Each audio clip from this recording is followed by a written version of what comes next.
Mon copain m'a balancé après 5 ans de relation que je n'étais là que pour m'amuser, alors que son ex, elle, c'était le genre de fille à épouser. Seulement 6 mois plus tard, son cousin, lui, s'est fiancé. Ryan et moi, ça faisait 5 ans qu'on était ensemble, dont 3 à vivre sous le même toit. On payait le loyer à 2, on avait un compte commun pour les factures, sa famille m'invitait à chaque fête comme si j'en faisais déjà partie. Sa mère n'arrêtait pas de m'appeler sa future belle-fille à chaque repas de famille. Toi, tu aurais vu la scène. Toujours Ryan qui se contentait de me serrer la main en souriant. On avait déjà parlé mariage plus d'une fois. Il me disait qu'il voulait que tout soit parfait. Économiser pour m'acheter une belle bague. Me faire une vraie demande. J'y croyais honnêtement. Parce qu'après tout ce qu'on avait construit ensemble en 5 ans, pourquoi j'aurais douté? Tout roulait, jusqu'au retour d'Ethan, son cousin, après un long séjour à l'étranger. Ils ont organisé une grande soirée de retrouvailles. J'étais censée venir, mais j'ai été rappelée au boulot au dernier moment. Ryan m'a dit qu'il rentrerait tôt, qu'il voyait juste Ethan et quelques potes. Il n'est rentré qu'à 4 heures du matin, complètement arraché. Le lendemain, Ethan m'a ajouté sur les réseaux et s'est mis à commenter toutes mes publications, à m'envoyer des blagues.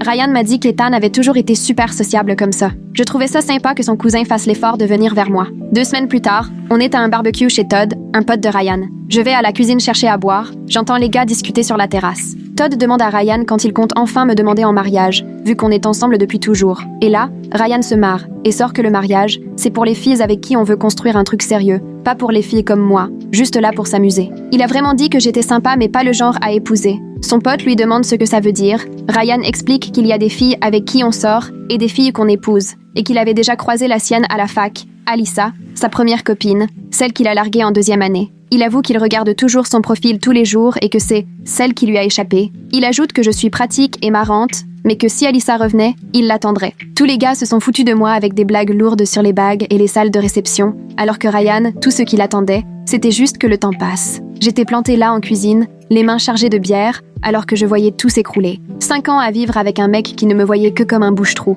Tous ces « je t'aime », c'était du vent. Nos projets, juste des plans pour tuer le temps. Je suis revenue dehors en faisant semblant, distribuer les bières. Je me suis assise à côté de Ryan comme si de rien n'était. Il a passé son bras autour de mes épaules et je l'ai laissé faire, même si j'en avais plus du tout envie. Ce soir-là, j'ai commencé à penser à moi. J'ai arrêté les petites attentions, préparer ses déjeuners, laver ses affaires en même temps que les miennes, prendre ses rendez-vous ou rappeler l'anniversaire de sa mère, terminer tout ça. Pendant ce temps, Ethan continuait à m'écrire. Et là, j'ai commencé à vraiment lui répondre, à discuter pour de vrai. Il s'intéressait à ma journée, se souvenait de ce que je lui racontais, m'a félicité pour ma promo, alors que Ryan n'avait même pas capté. Quand Ethan m'a proposé qu'on prenne un café pour de vrai, alors même que ça faisait des années que je sortais avec Ryan, j'ai dit oui. On a discuté 3 heures. Il m'a confié qu'il m'admirait de gérer la famille de Ryan, surtout sa sœur qui n'aime personne. Il m'a dit clairement que Ryan avait bien de la chance d'être avec quelqu'un d'aussi patiente et compréhensive. J'ai manqué pleurer. Ça faisait trop longtemps qu'on ne m'avait pas vue autrement que comme un accessoire. On s'est mis à se voir chaque semaine pour un café, puis déjeuner, puis dîner les soirs où Ryan bossait tard, c'est-à-dire quasiment tout le temps. Ethan choisissait les restos dont j'avais parlé, se souvenait comment j'aimais mon café, me demandait comment s'étaient passées mes réunions stressantes. Tout ce que Ryan aurait dû faire, mais ne faisait jamais. Après 2 mois, Ethan a fini par me dire ce qu'il ressentait. Il savait que c'était compliqué avec Ryan, mais il ne supportait plus de voir son cousin tout gâché. Ryan te considère comme une passade, et ça me rend malade. Tu mérites mieux. Tu mérites quelqu'un qui te voit dans son avenir, pas juste comme un bouche-trou. Il m'a avoué être tombé amoureux de moi dès le premier dîner en famille, quand j'avais aidé sa grand-mère avec son déambulateur sans qu'on me demande rien. Ce soir-là, je suis rentrée et j'ai dit à Ryan qu'il fallait qu'on parle. Je sais pour la discussion chez Todd, pour Alyssa, que je ne suis qu'un amusement pour toi. Il est devenu tout pâle, a bredouillé des excuses, a juré que ce n'était que des conneries, entre mecs, qu'il ne pensait pas un mot de tout ça, qu'il m'aimait. Alors demande-moi en mariage, là, tout de suite, si tu m'aimes vraiment. Il m'a dit qu'il n'était pas prêt. Après 5 ans, pas prêt. J'ai fait mes valises ce soir-là. Ethan m'a aidé à emménager dans mon nouvel appart dès le lendemain. Ryan n'a pas arrêté de m'appeler, m'envoyer des messages, me promettant qu'il changerait, qu'il ferait sa demande s'il le fallait. 1 mois plus tard, Ethan et moi étions officiellement ensemble. Ryan a vrillé quand il l'a su au dîner de famille. Il a fait crisser sa chaise bruyamment, s'est levé si brusquement qu'il a renversé son verre sur la nappe blanche, le visage écarlate, les mains tremblantes. Il a pointé Ethan et moi du doigt de l'autre côté de la table. La main d'Ethan a attrapé la mienne sous la table, solide et rassurante, pendant que Ryan s'est mis à hurler qu'on l'avait trahi, qu'on lui avait planté un couteau dans le dos. Sa mère est restée figée, le regard passant de l'un à l'autre, puis elle a vu nos mains serrées sous la table, et là, elle a compris. Son père a posé sa fourchette, s'est tourné vers Ryan et lui a demandé de s'asseoir et de baisser d'un ton, insistant sur le fait qu'on était à table en famille. Ryan, lui, refusait d'écouter et continuait à hurler, étalant devant tout le monde que je l'avais quitté pour son cousin, insinuant carrément que je l'avais trompé alors qu'on était encore ensemble. Il a accusé Ethan de lui avoir piqué sa copine et d'avoir brisé la famille. La salle s'est figée de stupeur. Plusieurs sont restés sans voix. Sa tante a même porté sa serviette à la bouche, choquée. J'avais la nausée tellement il retournait la situation pour se faire passer pour la victime. Ethan a lâché ma main, s'est levé tranquillement, sans colère mais avec beaucoup d'assurance,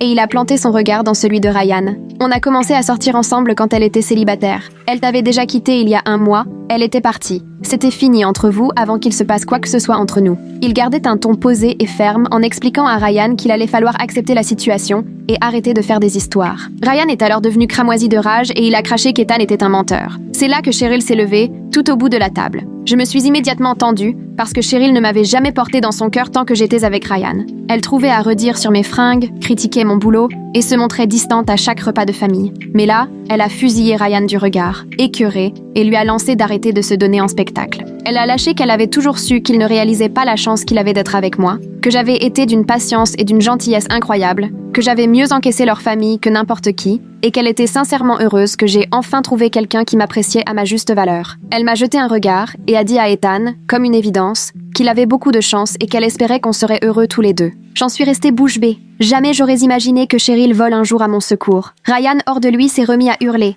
traitant sa sœur de traîtresse. Sa mère est intervenue, s'est levée à son tour et leur a ordonné d'arrêter sur le champ. Elle m'a attrapée par le bras pour m'emmener en cuisine. Je l'ai suivie à travers la salle à manger, jusqu'à la cuisine lumineuse où flottait l'odeur du poulet rôti. Elle s'est tournée vers moi, les yeux inquiets, et m'a demandé doucement ce qui s'était vraiment passé entre Ryan et moi. Je sentais qu'elle avait réellement besoin de comprendre. J'ai soufflé un grand coup avant de lui raconter le barbecue chez Todd. Ce moment où j'étais passée par la fenêtre entrouverte et entendu Ryan dire à ses amis que j'étais juste là pour s'amuser. Pas le genre qu'on épouse, qu'il attendait de voir si son ex Alyssa voulait retenter sa chance avec lui. Je voyais le visage de sa mère se décomposer au fur et à mesure que je déroulais mon histoire. Elle a fini par pleurer, la main sur la bouche, comme si je venais de lui annoncer une tragédie. Je lui ai expliqué qu'après 5 ans passés à m'appeler mon avenir, réaliser que je n'étais qu'un bouche-trou avait tout cassé en moi, irrémédiablement. D'un coup, elle m'a serré très fort dans ses bras, là, au milieu de la cuisine. Elle était plus petite que moi, si bien que je me retrouvais le menton sur sa tête. Elle m'a avoué qu'elle était désolée du comportement de Ryan, qu'elle avait toujours pensé qu'on finirait par se marier, qu'elle avait même déjà réfléchi à ce qu'elle porterait le jour de la cérémonie. Elle a posé ses mains sur mes épaules, m'a regardé en face malgré les larmes qui coulaient, et elle a confié qu'elle avait mal au cœur rien qu'à l'idée que son fils avait gâché 5 ans de ma vie, alors que je lui avais tout donné. Elle m'a dit qu'elle comprenait parfaitement pourquoi j'avais tourné la page et qu'elle ne m'en voulait pas du tout d'avoir trouvé le bonheur avec Ethan, ajoutant qu'il était quelqu'un de bien, qu'il prendrait soin de moi. J'avais les larmes qui me montaient aux yeux, on s'est serrés fort toutes les deux. Par la porte de la cuisine, je continuais d'entendre Ryan vociférer dans la salle à manger, et puis d'un coup, une porte a claqué si fort que les vitres en ont tremblé. On a entendu le moteur de sa voiture démarrer en trombe, puis les pneus crisser alors qu'il quittait la maison en furie. Petit à petit, le bruit s'est estompé au loin. Avec la mère de Ryan, on a refait surface dans la salle à manger, où tout le monde était assis dans un silence gênant. Eric, le grand frère d'Ethan, s'est balancé en arrière sur sa chaise. Il a commenté que Ryan en faisait toujours des caisses dès que les choses ne tournaient pas comme il voulait. Quelques rires nerveux ont fusé, ce qui a un peu allégé l'ambiance. Le père d'Ethan a lancé, histoire de désamorcer le malaise, que Ryan devait sûrement avoir besoin de prendre l'air. Peu à peu, tout le monde s'est remis à manger et à se passer les plats. On a poursuivi le dîner,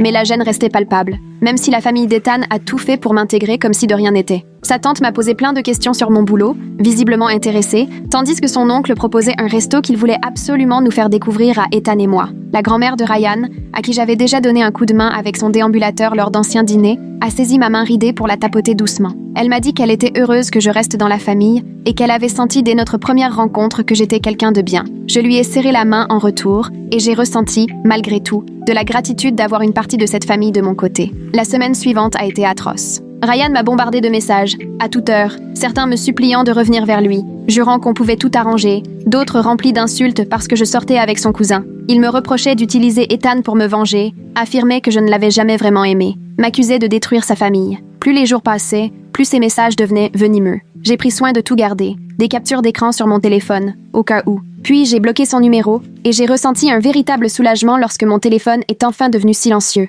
C'est là qu'il a commencé à déverser ses états d'âme sur les réseaux sociaux. Il n'a jamais cité de prénom, ni le mien, ni celui d'Ethan. Mais il était évident pour tout le monde de qui il parlait quand il postait sur la trahison et sur les grandes valeurs de la famille. Il postait des citations sur les serpents dans l'herbe et sur les gens qui montrent enfin leur vrai visage, partageait sans arrêt des articles sur comment tourner la page avec les personnes toxiques. Je tombais dessus uniquement parce que des amis communs me les envoyaient. Ethan, lui, ne s'en préoccupait même pas. À chaque fois que je lui montrais l'un de ses posts, il haussait les épaules, lâchait un « Ryan peut bien écrire ce qu'il veut » et me rappelait que s'énerver ne ferait que lui donner exactement ce qu'il attendait. Cette manière de prendre du recul, de ne pas s'enfermer dans le drame permanent et la recherche d'attention, je trouvais ça 1000 fois plus attirant que l'attitude de Ryan. Ethan restait concentré sur nous deux, sur notre histoire, et ne perdait pas de temps à s'étonner de son cousin. Samedi, Mila est passée avec du café et des cartons pour m'aider à finir de m'installer dans mon nouvel appart. Ça faisait 6 semaines que j'y vivais, mais il y avait encore des cartons planqués dans le placard et des cadres appuyés au mur. Elle m'a jeté un regard complice et m'a demandé si j'étais vraiment sûre d'aller aussi vite, après 5 ans de relation. Pour elle, 6 semaines, ça semblait court pour se relancer dans une histoire. Je voyais bien pourquoi elle s'inquiétait, mais je lui ai expliqué que la rupture avec Ryan ne datait pas d'hier dans ma tête. J'étais partie le jour où j'ai surpris cette fameuse conversation au barbecue de Todd. Et même si j'ai traîné encore 2 mois avec Ryan, c'était juste pour la forme. Intérieurement, j'étais déjà ailleurs, complètement vide. Au final, ça faisait près de 4 mois que notre histoire était morte pour moi. La rupture officielle et le déménagement, ce n'était qu'une étape de plus. Mila a hoché la tête, l'air de comprendre, puis elle s'est mise à ranger assiettes et verres dans les placards. Puis, sans se retourner, elle m'a dit qu'elle avait quelque chose à m'avouer depuis longtemps. Elle n'avait jamais vraiment apprécié Ryan. Selon elle, il me considérait trop comme acquise. Il attendait que je me sente chanceuse d'être avec lui, alors que franchement, ça aurait dû être l'inverse. Elle me voyait tout faire pour lui, pendant que lui, la moitié du temps, oubliait jusqu'à mon existence. Elle a ajouté qu'elle avait souvent hésité à me prévenir, mais qu'elle ne voulait pas passer pour la copine qui casse du sucre sur le dos du mec de sa meilleure amie. Elle se disait que si je ne m'en rendais pas compte toute seule, ses remarques me braqueraient injuste. Là, elle s'est retournée et m'a regardé droit dans les yeux. Ethan, franchement, il est tout l'inverse. Je l'ai peu vu, mais il t'écoute vraiment. Il se souvient de ce que tu racontes. Au repas avec lui, il te jetait ce regard, comme si tu étais la personne la plus importante du monde. C'est comme ça que quelqu'un doit te regarder. Et puis, elle a dit qu'en 5 ans, jamais elle n'avait vu Ryan faire ça. J'ai senti les larmes monter, mais j'ai préféré me concentrer sur mes cartons. 2 jours plus tard, Ethan est venu me chercher pour aller dîner. Il refusait de me dire où on allait, s'amusant à dire que c'était une surprise. On a traversé la ville jusqu'à ce resto italien dont je lui avais parlé des mois plus tôt, à une époque où j'étais encore avec Ryan. Je l'avais vaguement mentionné en discutant un soir, pensant que Ryan sauterait peut-être sur l'occasion, mais il avait trouvé que c'était trop cher, et n'en avait plus jamais reparlé. Ethan, lui, s'en souvenait. On est entré, le maître d'hôtel nous a installés dans un coin cosy, bougies sur la table, tout ce qu'il fallait. Ethan a commandé du vin, m'a demandé comment s'était passée ma semaine, s'est intéressé à ce que je faisais, et m'a posé plein de questions, toutes pertinentes. Franchement, il écoutait vraiment. Les plats étaient délicieux. On a parlé pendant 2 heures de tout et de rien, il m'a raconté ses voyages, posé des questions sur ma famille, écouté mes souvenirs d'enfance avec 1000 détails. Quand l'addition est arrivée, il a réglé, sans faire de chichi. Sur le chemin du retour vers sa voiture, j'ai compris ce que ça voulait dire, être la priorité de quelqu'un, sortir avec quelqu'un pour qui on compte vraiment. Ryan, lui, ne m'avait jamais emmené là où j'avais envie d'aller, n'avait jamais retenu les petits trucs que je pouvais dire. Le lendemain soir, j'étais dans ma cuisine en train de préparer le dîner, quand quelqu'un a frappé à la porte. J'ai regardé par le Judas. Ryan. Mon cœur a fait un bond. Je ne lui avais pas donné ma nouvelle adresse. Impossible de deviner comment il l'avait trouvée. J'ai hésité, paralysée, ne sachant pas quoi faire, et c'est pile à ce moment que j'ai entendu la clé d'Ethan dans la serrure. Il commençait à prendre ses habitudes, laissait des affaires chez moi, avait son double. Il est entré, a croisé mon regard, a tout de suite pigé que quelque chose clochait. Les coups à la porte ont retenti à nouveau, plus fort encore. Ethan s'est dirigé vers l'entrée, a ouvert. Face à lui, Ryan, qui ne s'attendait pas à tomber sur son cousin. Ethan, impassible, lui a dit calmement que je ne souhaitais pas le voir, qu'il n'avait rien à faire ici. Ryan, rouge de colère, a tenté de dire qu'il voulait juste me parler, mais Ethan n'a pas cédé. Non, elle n'a pas été claire. C'est fini, respecte ça. Ryan a cherché à me voir derrière Ethan, mais il s'est décalé pour lui bloquer la vue. Ryan a haussé la voix, reprochant à Ethan de l'empêcher de me parler. Sans jamais perdre son sang-froid, Ethan lui a répondu qu'il avait bien le droit de protéger sa compagne d'un ex qui ne comprend pas le sens du mot non. Ryan a appuyé la main sur l'encadrement et essayé de forcer le passage, mais Ethan est resté planté là, immobile, bien plus costaud que lui barrant complètement la route. Ryan a insisté encore, vainement.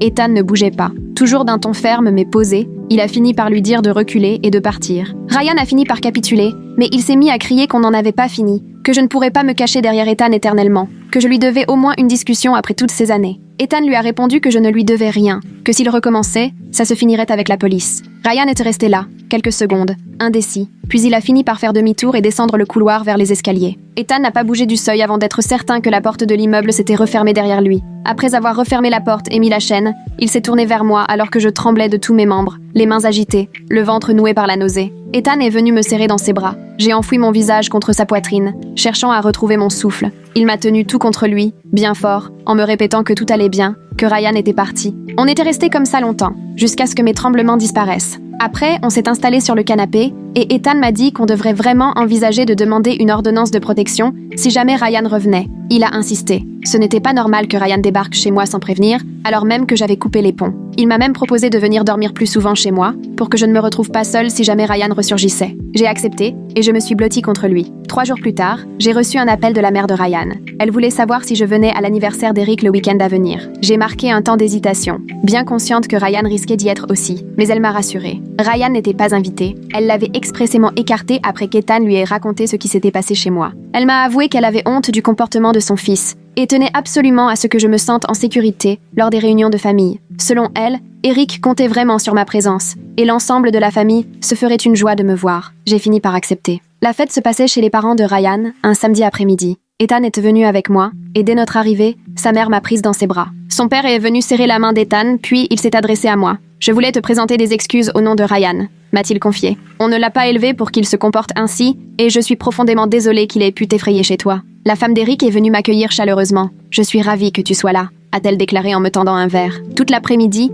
la famille a défilé pour me parler, et s'assurer que je me sente vraiment à ma place. L'oncle de Ryan s'est enquis de mon travail. Sa tante m'a parlé d'un livre qu'elle pensait pouvoir me plaire. Eric m'a remercié d'être venu et m'a dit que ça comptait énormément pour lui que je continue de faire partie de la vie de la famille. Il tenait vraiment à me montrer qu'il me soutenait. Plus tard, dans l'après-midi, Cheryl m'a retrouvée seule dans la cuisine, une boisson à la main. Elle a fermé la porte derrière elle et m'a confié vouloir me parler. Je me suis raidie, craignant une remarque désagréable, mais elle m'a surprise. « Je te dois des excuses », m'a-t-elle admis. Elle a reconnu avoir été jalouse quand je sortais avec Ryan. « Notre mère t'a toujours portée au nu. Elle ne parlait que de toi », m'a-t-elle expliqué. J'avais parfois l'impression qu'elle s'intéressait plus à toi qu'à sa propre fille. Elle a avoué qu'à cause de cette jalousie, elle avait pu être froide, voire carrément méchante avec moi. Puis elle a ajouté quelque chose qui m'a laissé sans voix. Maintenant que tu es avec Ethan, plus avec Ryan, j'ai vraiment envie qu'on devienne amis. Elle a souligné que puisqu'il n'y avait plus de rivalité autour de leur mère, tout était plus simple. Je t'ai vu avec Ethan, tu respires le bonheur, a-t-elle continué. Est-ce qu'on pourrait tourner la page? J'ai accepté sans hésiter. Les semaines qui ont suivi, Cheryl et moi avons commencé à nous retrouver pour un café. Au-delà de sa carapace, elle s'est révélée drôle, fine et attachante. Elle me racontait des anecdotes sur Ryan enfant. D'après elle, on lui avait toujours tout passé, et il s'était toujours cru tout permis. Elle me parlait de la façon dont ses parents cédaient à tout et ne lui imposaient aucune limite. Maman lui trouvait toujours des excuses, m'a-t-elle confié. Elle m'a parlé de ses ex, m'expliquant qu'il les avait toutes traitées comme moi. Pendant des années, elle l'avait vu sauter d'une fille à l'autre sans jamais s'attacher. En entendant tout ça, bien des choses se sont éclaircies sur ce que j'avais vécu avec Ryan. Il n'avait jamais appris à tenir compte des sentiments des autres, et il n'avait jamais eu besoin de se battre pour garder quelqu'un dans sa vie. Un après-midi, Ethan est rentré du travail, le visage grave. Il s'est installé à côté de moi et m'a annoncé que son patron lui proposait une grosse promotion. J'étais toute excitée, jusqu'à ce qu'il m'explique que ça impliquerait un poste définitif à l'étranger et qu'il devrait repartir pour au moins 3 ans. Mon enthousiasme est vite retombé, mais il a eu un sourire et m'a dit qu'il avait déjà refusé. Il avait expliqué à son patron qu'il venait à peine de rentrer et qu'il avait trouvé quelqu'un qui comptait bien plus que sa carrière.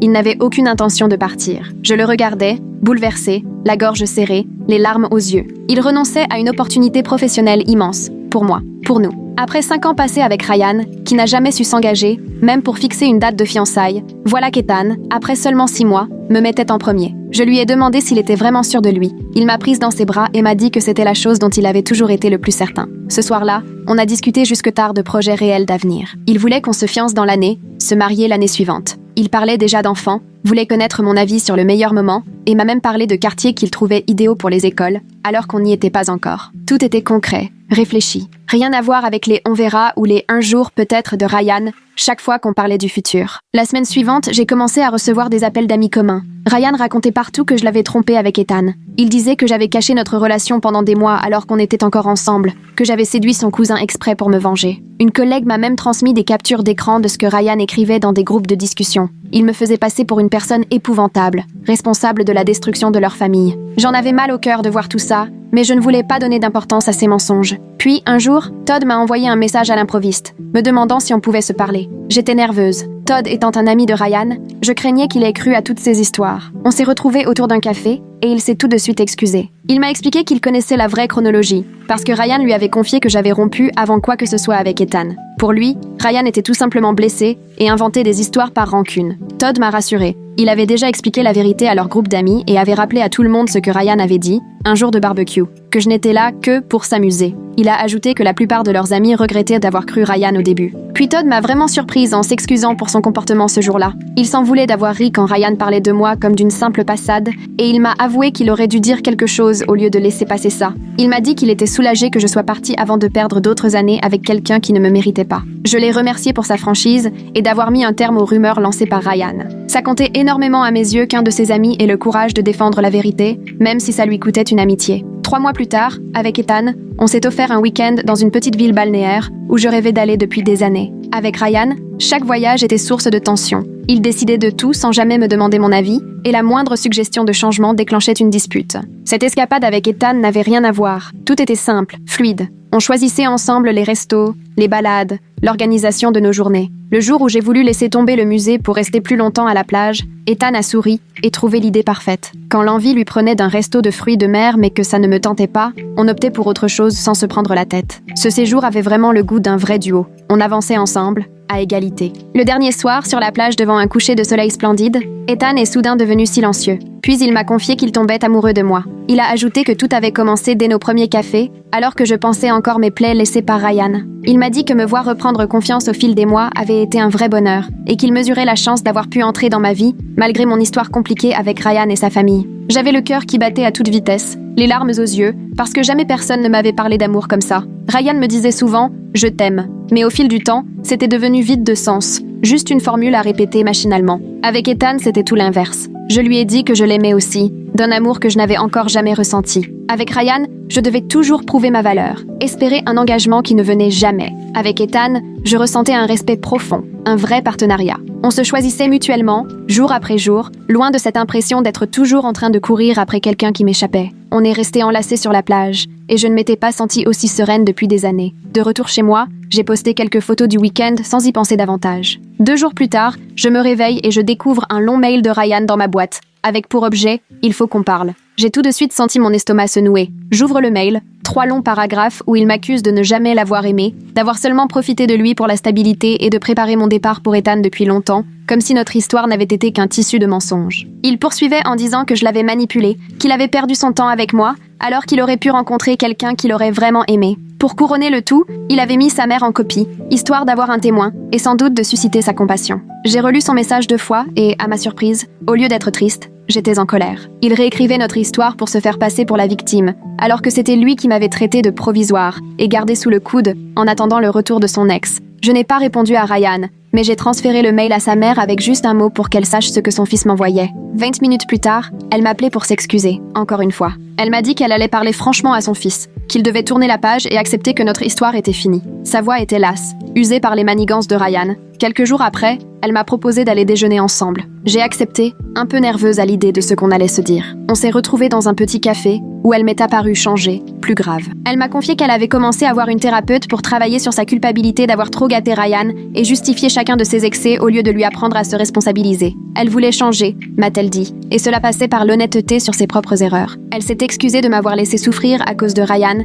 et d'avoir fermé les yeux sur son indifférence à notre avenir ensemble. Puis elle m'a dit une phrase qui m'a bouleversée, qu'elle me considérait comme sa fille, peu importe avec lequel de ses neveux j'étais, et qu'elle espérait toujours me voir aux réunions de famille. Elle m'a avoué s'être beaucoup attachée à moi en 5 ans auprès de Ryan, et qu'une rupture ne pouvait pas tout effacer d'un coup. Me voir avec Ethan la rendait sincèrement heureuse, parce qu'elle sentait qu'enfin j'étais reconnue et respectée. Je lui ai assuré que moi aussi j'avais très envie de rester proche de la famille, et que j'étais touchée qu'elle ne me mette pas à l'écart à cause de Ryan. Ce jour-là, assise face à elle, j'ai compris que je ne perdais pas une famille en quittant Ryan. J'en gagnais une. parce qu'on me voyait enfin comme une personne à part entière, et plus seulement comme la petite amie de Ryan. Une semaine après ce déjeuner, j'ai commencé à faire mes cartons dans l'appartement que je louais depuis mon départ de chez Ryan. Ethan est venu m'aider, on s'est mis à parler de chercher un appartement ensemble, puisqu'on passait toutes nos nuits l'un chez l'autre. Il a sorti son téléphone, me montrant des annonces dans des quartiers complètement différents de celui de Ryan. Il m'a dit qu'il voulait que je me sente vraiment en sécurité et que je n'ai plus à craindre de tomber sur lui à la supérette ou au coin de la rue. On a passé la soirée à cocher des annonces,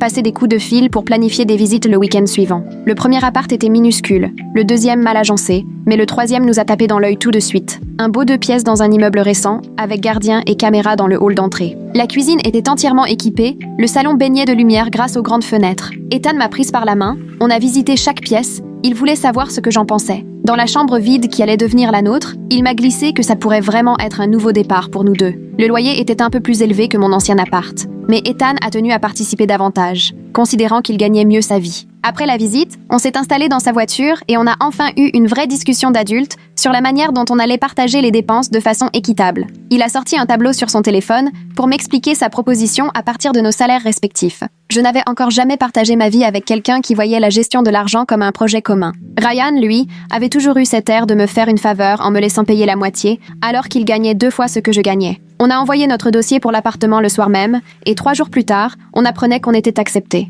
J'ai aussitôt envoyé un message à Ethan pour lui annoncer la bonne nouvelle, et dans la minute, il me rappelait déjà, tout excité, me disant qu'il commençait à faire ses cartons. La semaine suivante, on signait le bail, on récupérait les clés, et on commençait à discuter sérieusement du déménagement. J'ai mis une photo des clés sur les réseaux sociaux, sur un coup de tête. 2 jours avant de déménager, quelqu'un s'est mis à tambouriner à la porte de chez Ethan à 9h du soir. Ethan a jeté un œil par le Judas et son corps s'est tout de suite tendu. Il m'a dit « C'est Ryan, va dans la chambre, s'il te plaît. » J'ai entendu la porte s'ouvrir, puis la voix de Ryan furieuse. « C'est vrai, vous allez vivre ensemble ?» Ethan, imperturbable, a répondu « Ce ne sont plus tes affaires, Ryan. » Ryan s'est mis à hurler encore plus fort. « Comment tu peux faire ça à la famille? Tu n'es qu'un traître !» Ethan lui a lancé « Tu pars tout de suite ou j'appelle la police. » Mais Ryan ne s'est pas calmé. Il s'est mis à vociférer que j'avais monté son cousin contre lui et que j'avais ruiné sa vie. Ethan a répété « Je vais appeler les flics » et je l'ai entendu composer le numéro. Ryan s'est mis à gueuler encore plus fort. « Tu trahis toute la famille. Je ne vous pardonnerai jamais. » Puis j'ai entendu ses pas s'éloigner, lourds, avant qu'il claque la porte. Ethan est revenu dans la chambre. Il s'est assis près de moi sur le lit, le visage marqué par une tristesse que je ne lui connaissais pas. C'est là que j'ai compris à quel point cette histoire lui pesait aussi, même s'il ne disait jamais rien sur le fait de s'éloigner de Ryan. Je lui ai pris la main et je lui ai dit « Si tu veux tenter de recoller les morceaux avec ton cousin, je comprendrai et je te soutiendrai, quelle que soit ta décision. » Ethan a secoué la tête. Il n'y a rien à réparer. Ryan est juste furieux parce qu'il doit enfin faire face à ses actes. La famille, ce n'est pas accepter n'importe quoi. Il faut qu'il arrête de se comporter comme un enfant. On est resté un moment en silence, puis on s'est remis à faire nos cartons. Le jour du déménagement, Eric, le frère d'Ethan, est arrivé avec un camion qu'il avait déniché. La mère de Ryan était là aussi avec son mari. Ils sont venus nous filer un coup de main pour monter les meubles et déballer les cartons. Elle avait apporté un cadeau pour la crémaillère, un joli lot de torchons avec une petite carte où elle disait qu'elle était ravie pour nous. Sentir sa famille présente et nous soutenir, ça voulait tout dire. On a installé toutes nos affaires dans la journée, et le soir, on a partagé des pizzas par terre, entourées de cartons. Les semaines qui ont suivi, on a tout organisé. On a transformé l'appartement en vrai chez nous. J'ai accroché des photos, Ethan a monté des meubles, on s'est même chamaillé pour la place du canapé. Vivre avec lui, c'était simple et naturel. Tout ce que je n'avais jamais ressenti avec Ryan. Je n'avais plus aucune nouvelle directe de Ryan, mais des amis en commun m'ont dit qu'il enchaînait les rencarts, sortait chaque semaine avec une fille différente et remplissait les réseaux de photos pour prouver à tout le monde à quel point il était heureux sans moi. Mais franchement, ça ne me faisait ni chaud ni froid. J'étais bien, épanouie, et il ne m'arrivait presque plus d'y penser. 4 mois plus tard, Ethan a proposé qu'on organise un dîner pour célébrer notre emménagement. On a invité Mila, quelques amis à moi, Eric, les parents de Ryan et Cheryl. J'ai passé la journée à cuisiner pendant qu'Ethan fignolait le ménage et la table. Les premiers invités ont débarqué vers 6h. L'appartement s'est vite rempli de rires et de conversations. Mila m'a entraînée à la cuisine pendant que je surveillais le rôti. Je ne t'ai jamais vue aussi détendue et heureuse dans une relation. Avec Ryan, tu avais toujours l'air de devoir prouver quelque chose. Mais avec Ethan, tu es vraiment toi-même. Cheryl est arrivée en retard avec un homme qu'elle nous a présenté, son compagnon depuis 2 mois. Pendant le dîner, elle a pris la parole. Vous voir tous les deux m'a donné envie de poser enfin mes limites et d'exiger du respect dans mes relations aussi. Son copain avait l'air adorable et ne la lâchait pas du regard. Quand tout le monde est parti et qu'on avait fini de ranger, Ethan et moi, épuisés mais heureux, on s'est affalés sur le canapé. Le lendemain matin, la mère de Ryan a téléphoné. Elle voulait savoir si on venait pour Thanksgiving. Ryan sera là aussi, mais je veux que tout le monde se tienne bien, qu'on reste civilisé. On s'est assis à la table de la cuisine pour décider si on était prêt à affronter ce genre d'ambiance familiale tendue. Ethan m'a dit, on ne va pas laisser Ryan décider de notre vie en évitant les réunions de famille. J'étais d'accord, même si l'idée de revoir Ryan me donnait légèrement la boule au ventre. On s'est dit qu'on viendrait, mais qu'au moindre dérapage de Ryan, on filerait sur le champ. Ethan m'a rassuré, disant qu'Eric interviendrait si besoin.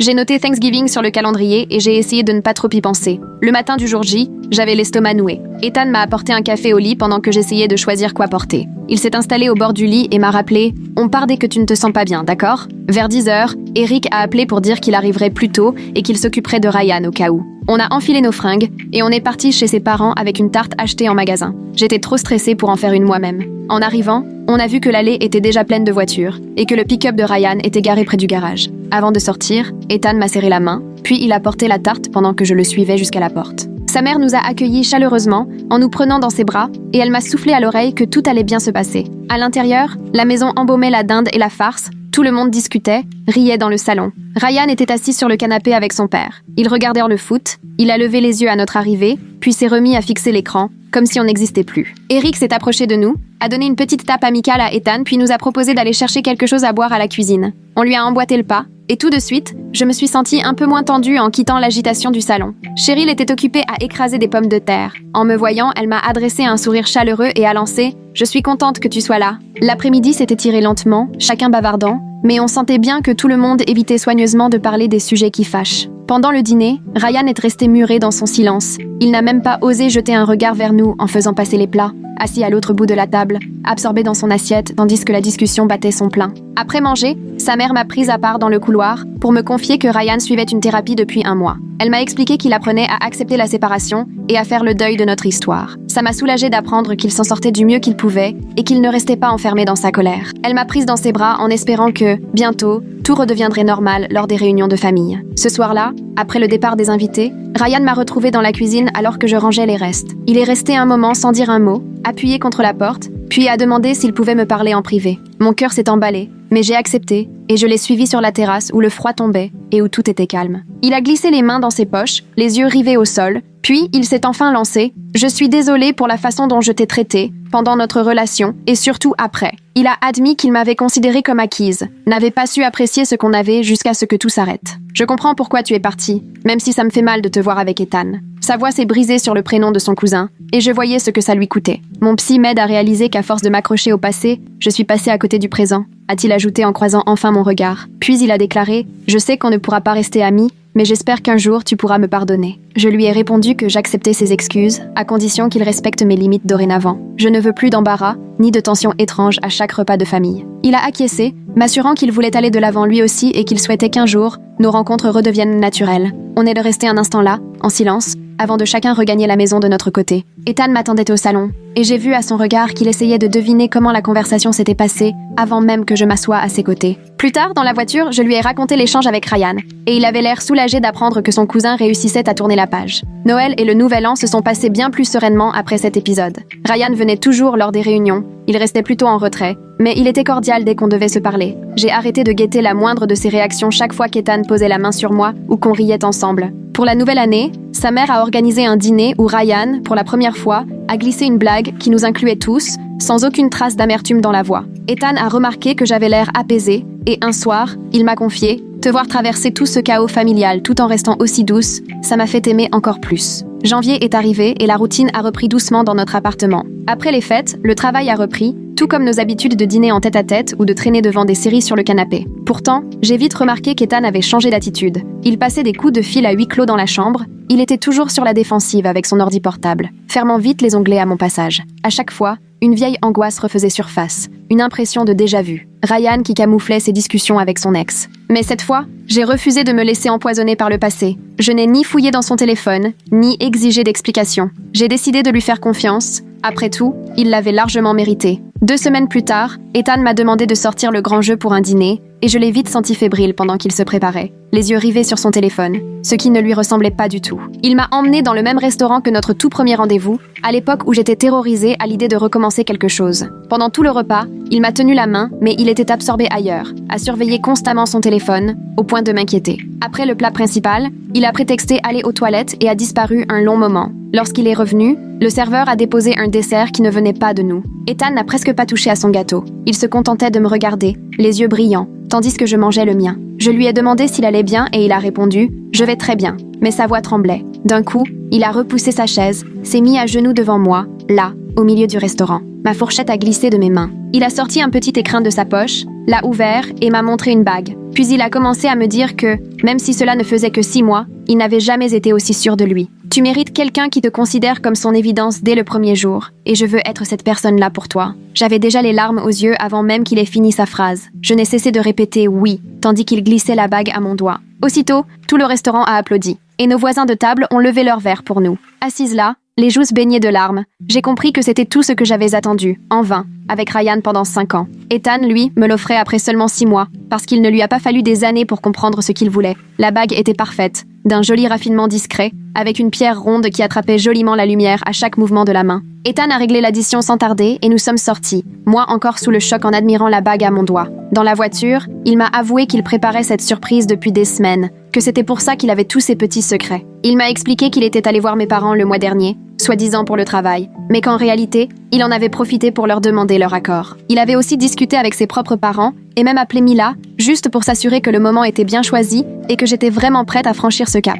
J'ai fondu en larmes en réalisant à quel point il avait tout organisé avec soin. Arrivé chez nous, je ne pouvais pas m'empêcher de contempler ma bague, repensant à toutes ces années passées à glisser des allusions à Ryan sur le mariage sans jamais rien voir venir. Avec Ethan, tout semblait tellement simple. Il voulait autant que moi cette vie à deux. Je n'ai eu ni à insister, ni à patienter qu'il se sente prêt. Il a juste senti que c'était le bon moment et il a agi, fidèle à lui-même. On est resté quelques instants garés devant le restaurant pendant qu'Ethan passait ses coups de fil. Il a appelé ses parents et les a mis sur haut-parleur, histoire que je puisse profiter de leur réaction. Sa mère, submergée par l'émotion, s'est mise à pleurer de joie. Et son père nous a chaleureusement félicités, avouant qu'il se doutait bien qu'Ethan tramait quelque chose. Ils nous ont tout de suite demandé quand on comptait célébrer le mariage, et Ethan m'a serré la main en répondant qu'on n'en était pas encore là, mais qu'on pensait à la fin de l'année. J'ai ensuite appelé mes parents. Ma mère a poussé un cri si fort que j'ai dû éloigner le téléphone. Elle a réclamé de voir la bague aussitôt, alors je lui ai promis d'envoyer des photos dès qu'on aurait raccroché. Mon père, lui, a dit à Ethan qu'il avait intérêt à prendre soin de moi, mais sa voix trahissait sa joie et sa bienveillance. Ethan a ensuite appelé la mère de Ryan, qui a toujours été très proche de nous, comme une tante. Elle a décroché presque aussitôt et, à travers le téléphone, j'ai senti son sourire quand Ethan a annoncé la nouvelle. Elle nous a félicités tous les deux, visiblement ravis, même s'il y a eu un moment de silence ensuite. Elle a retrouvé sa contenance, puis a expliqué qu'il faudrait maintenant prévenir Ryan, et mon cœur s'est serré, même si je savais qu'on ne pouvait pas éviter cette étape. Ethan a tenté de la rassurer, lui disant qu'on comprenait que ce ne serait pas facile pour Ryan, mais qu'il n'y avait aucune urgence. Elle a promis de s'en occuper. Après avoir raccroché, Ethan m'a embrassée en me répétant que tout se passerait bien. De retour à la maison, je n'ai pas pu m'empêcher de fixer ma bague, essayant de ne pas trop penser à la façon dont Ryan réagirait. Le lendemain matin, en me réveillant, je découvre un message de Ryan. Un simple « Félicitations, je vous souhaite tout le bonheur du monde ». Le message était sincère, même si je sentais la tristesse entre les lignes. Je l'ai montré à Ethan, qui l'a lu sans vraiment laisser paraître d'émotion. Il a seulement hoché la tête en disant que c'était très mature de sa part. Quelques jours plus tard, la mère de Ryan m'a appelé directement, ce qui m'a étonnée car je m'attendais à ce qu'elle prenne ses distances désormais. Elle a pris de mes nouvelles et demandé si on avait déjà commencé à organiser le mariage. On a papoté un bon moment, puis elle m'a confié que Ryan voyait quelqu'un et que c'était sérieux, qu'il suivait une thérapie pour avancer dans sa vie et que cette rencontre lui faisait beaucoup de bien. J'ai ressenti un immense soulagement, car au fond de moi, je culpabilisais d'être passée à autre chose aussi vite. Savoir que lui aussi avait tourné la page, ça m'a retiré un poids énorme. Elle m'a assuré qu'il ne fallait rien regretter, que parfois, la vie nous menait précisément là où on devait aller. Les préparatifs du mariage ont commencé la semaine suivante, et, franchement, tout était à 1000 lieues de ce à quoi j'avais pu rêver avec Ryan. Ethan avait son mot à dire sur tout, que ce soit le choix du lieu, du repas ou de la musique. Il s'asseyait à côté de moi pour qu'on regarde ensemble les différentes options, il donnait son avis, sincèrement, et ça changeait du « ce que tu veux me va » que j'avais entendu si souvent avant. Quand on n'était pas d'accord, on en discutait sereinement, on trouvait toujours un terrain d'entente, sans jamais s'énerver. Il voulait un mariage intime, entouré de nos proches, et j'étais sur la même longueur d'onde. De toute façon, je n'avais jamais rêvé d'un truc gigantesque. On a fixé la date dans 6 mois, ça m'a paru rapide mais naturel puisque nous vivions ensemble depuis un moment déjà. Ethan m'a vraiment épaulé pour tout, dressé les listes, appelé les prestataires, jamais il ne s'est plaint, jamais il n'a trouvé ça pénible. Au contraire, il Il se passionnait pour les petits détails, comme la saveur du gâteau ou le choix de la première chanson. Je repensais souvent à la façon dont Ryan esquivait le sujet du mariage, et à quel point tout était différent aujourd'hui. 2 mois après le début des préparatifs, Cheryl m'a invitée à prendre un café. J'étais persuadée qu'elle voulait discuter du mariage ou me donner quelques conseils pour la famille. On s'est retrouvés à notre endroit habituel. Elle avait l'air nerveuse, jouant machinalement avec sa tasse. Finalement, elle m'a demandé si j'avais déjà choisi mes demoiselles d'honneur, car elle espérait que je pense à elle. J'avoue avoir été prise au dépourvu et surprise par sa question. Elle a reconnu que ce serait peut-être un peu étrange puisqu'elle était la sœur de Ryan,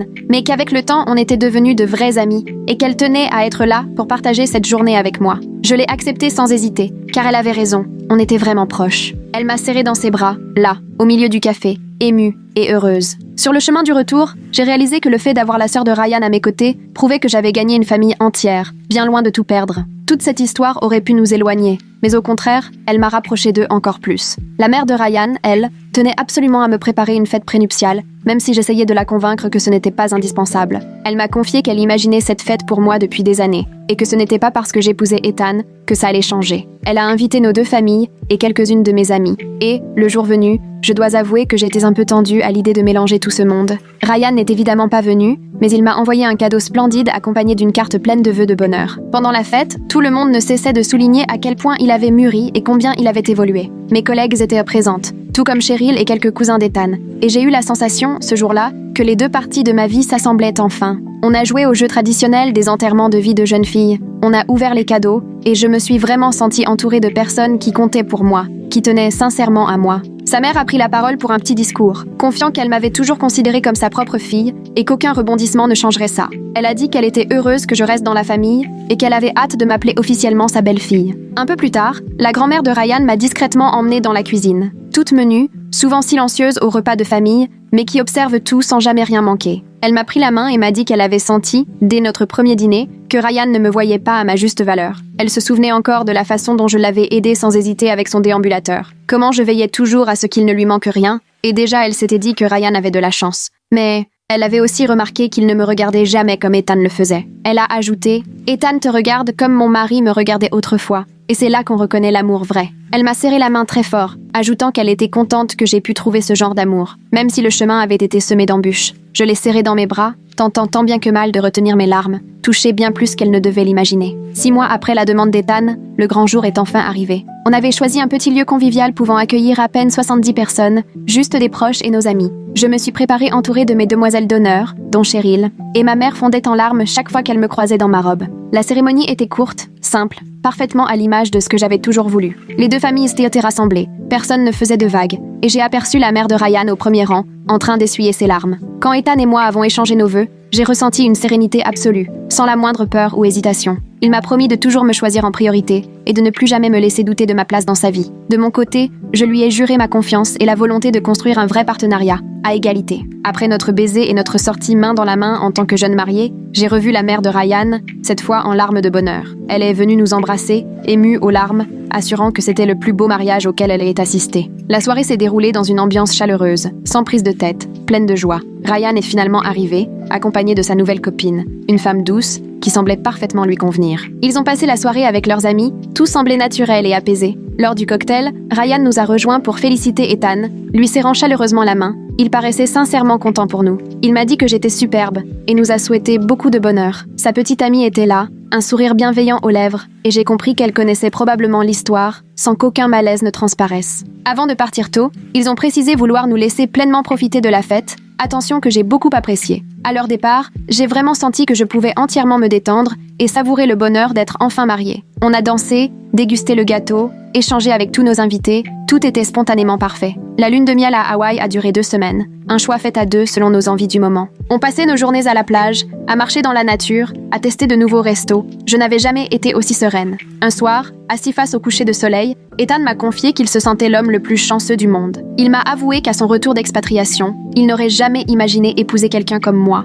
et qu'à présent, aucune autre vie n'aurait de sens pour lui. J'ai réalisé, à cet instant, que je ressentais la même chose. Je me trouvais chanceuse d'avoir surpris cette conversation au barbecue de Todd. Sans ça, j'aurais peut-être continué des années avec Ryan, reconnaissante d'avoir eu le courage de partir, de recommencer ailleurs. Et surtout chanceuse qu'Ethan ait perçu en moi quelque chose de précieux, quitte à compliquer ses propres liens familiaux. Au retour, installé dans notre appartement, le quotidien de la vie à deux pouvait vraiment commencer. Rien n'avait vraiment changé en profondeur, puisqu'on vivait déjà ensemble, mais tout me semblait plus solide, plus ancré. Ethan gardait cette attention, cette gentillesse de tous les jours. Il me demandait toujours comment s'était passée ma journée, m'aidait pour les corvées, organisait nos petites soirées à deux. Quand je le voyais rapporter nos souvenirs de voyage, plier ses vêtements, je me disais que c'est ça, la vraie vie de couple. Pas les grands gestes, mais ce sentiment d'être chaque jour importante et choisie. Ryan m'a surtout appris ce que je ne voulais plus, et Ethan ce à quoi j'avais droit. Pour la première fois, j'étais sereine et confiante quant à notre avenir, certaine que ce n'était que le début d'une histoire solide et authentique. 3 mois après la lune de miel, Mila m'a téléphoné, folle de joie,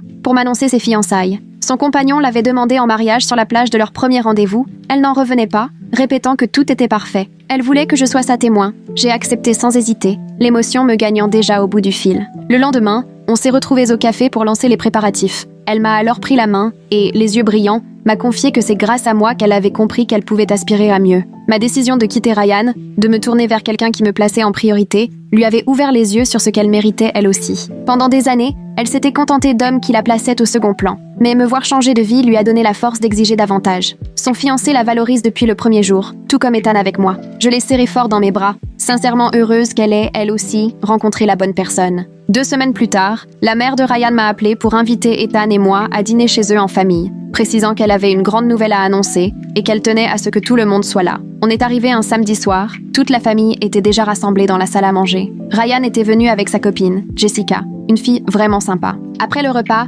sa mère s'est levée, a doucement frappé son verre pour capter l'attention, puis elle a annoncé que Ryan et Jessica s'étaient ambiancés le week-end précédent. Il y a eu une vague d'applaudissements et chacun y est allé de ses félicitations. Ryan avait l'air sincèrement heureux, rien de forcé, loin de l'attitude un peu distante que je lui connaissais avant. Jessica, elle, rayonnait de bonheur en montrant sa bague à la grand-mère de Ryan. Sous la table, Ethan m'a serré la main et, à ce moment-là, j'ai surtout ressenti un immense soulagement. J'ai eu l'impression que l'équilibre était enfin revenu dans la famille, maintenant que les 2 cousins étaient fiancés et que chacun avançait dans sa vie. Plus personne ne restait prisonnier du passé ni à ressasser de vieilles blessures. Après le dîner, alors que je me servais un verre d'eau à la cuisine, Ryan m'a rejointe et m'a demandé comment je vivais ma nouvelle vie de jeune mariée. Je lui ai répondu que tout allait bien pour nous, qu'Ethan et moi étions vraiment heureux, et il m'a assuré qu'il était content pour nous, trouvant même admirable qu'on ait su tourner la page. J'en ai profité pour lui poser quelques questions sur Jessica, et ses yeux se sont aussitôt mis à briller quand il en parlait. Ils s'étaient rencontrés à la salle de sport, partagés par une passion commune pour la randonnée. Il semblait épanoui, débarrassé de toute amertume, rien à voir avec ce qu'il laissait transparaître au mariage. On a papoté 5 minutes de tout et de rien, du travail, de leur recherche d'appartement. J'avais vraiment le sentiment qu'on avait laissé derrière nous la douleur et la colère, et j'étais reconnaissante de pouvoir à nouveau croiser tout le monde sans malaise ni tension. En repartant avec Ethan ce soir-là, je lui ai confié que ça me donnait une sorte de point final, étrange mais apaisant, de voir Ryan désormais heureux avec quelqu'un d'autre. Notre premier anniversaire de mariage est arrivé plus vite que je ne l'aurais imaginé. Ethan m'a fait la surprise de m'emmener reprendre un café dans le petit bistrot où nous avions pu nous retrouver seuls pour la toute première fois, alors que j'étais encore avec Ryan à l'époque. On s'est installé à la même table, près de la fenêtre, et on a commandé exactement les mêmes boissons. Il m'a pris la main, me rappelant qu'il était tombé amoureux de moi autour d'un simple café, bien avant qu'on ne devienne officiellement un couple. Il m'a confié que ce jour-là, en m'entendant parler de ma réunion au boulot, il avait compris à quel point je mettais de la passion dans ma carrière et que c'est là qu'il s'était dit que j'étais vraiment quelqu'un de particulier. Je lui ai répondu que je me félicitais tous les jours de lui avoir donné sa chance, malgré toute la complexité de la situation avec Ryan. Finalement, la vie s'est révélée bien meilleure que tout ce que j'aurais pu imaginer. Surtout quand je pense à ce moment où je me tenais dans la cuisine de Todd, complètement dépassée par l'effondrement de ma précédente histoire. Je ne changerai rien à tout ce qui s'est passé, parce que c'est ce qui m'a amené ici, dans ce café, aux côtés de quelqu'un qui, dès le début, a su qu'il voulait faire sa vie avec moi. Voilà comment les choses se sont déroulées pour moi. Mais je sais bien que certains d'entre vous auraient fait des choix totalement différents. Racontez-moi dans les commentaires ce que vous auriez fait à ma place. Je prendrai le temps de vous lire plus tard.